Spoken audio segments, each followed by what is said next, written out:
السلام علیکم دوستانو، په نننۍ ویډیو کې به موږ تاسو ته دا وښایو چې په شپږیزه کرکټ لیګ کې یعنې شپږیزه شلاوریز کرکټ لیګ کې کوم افغان لوبغاړي په جګ قیمت واخیستل شو.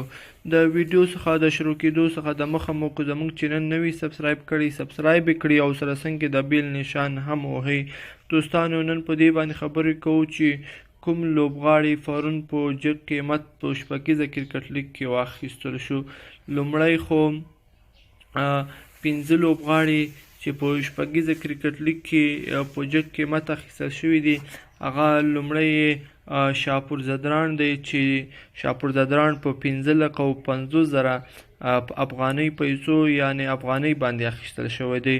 دوهم ورسره نجیب الله زدران دی چې هغه هم په 15,50,000 افغانۍ اخیستل شوی دی د سپینغر لوبډلې لخوا. دریم هم محمد شهزاد دی چې هغه هم اخیستل شوی دی په 15,50,000 افغانۍ د بوشت لوبډلې لخوا.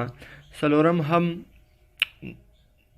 حضرت الله زازی دی. حضرت الله زازی هم په 15,50,000 افغانۍ باندې اخیستل شوی دی د امو نهنګانو لوبډلې لخوا.